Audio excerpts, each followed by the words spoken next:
అందరికీ వందనాలు. పరిశుద్ధ గ్రంథంలో నుండి ఒక వాక్యాన్ని ధ్యానించుకుందాం.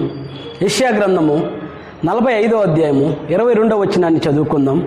బూదిగంతముల నివాసులారా, నా వైపు చూచి రక్షణ పొందుడి.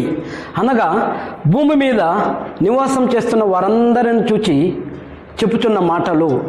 ఎందుకంటే రోమీయులకు రాసిన పత్రిక 3వ అధ్యాయము 23వ వచనంలో ఏ భేదము లేదు, అందరూ పాపం చేసి దేవుడు అనుగ్రహించు మహిమను పొందలేకపోతున్నారు. చిన్నవారు మొదలుకొని పెద్దవారు వరకు అందరూ పాపంలో ఉన్నారు. ఎందుకంటే చిన్నవారు కానీ పెద్దవారు కానీ చదువుకున్న వారు కానీ చదువు లేని వారు కానీ తక్కువ కులస్థులైన కానీ ఎక్కువ కులస్థులైన కానీ ధనికులైన కానీ దరిద్రులైన కానీ అందరూ పాపంలో ఉన్నారు. ఎందుకంటే పాపం వలన వచ్చు జీతం మరణము. ఎందుకంటే పాపము మిమ్మల్ని పట్టుకుంటుంది. పాతాళము పాపం చేసిన వారిని పట్టుకుంటుంది, అంటే నరకము. కాబట్టి యేసు వైపు చూచి రక్షణ పొందండి. ఆమేన్.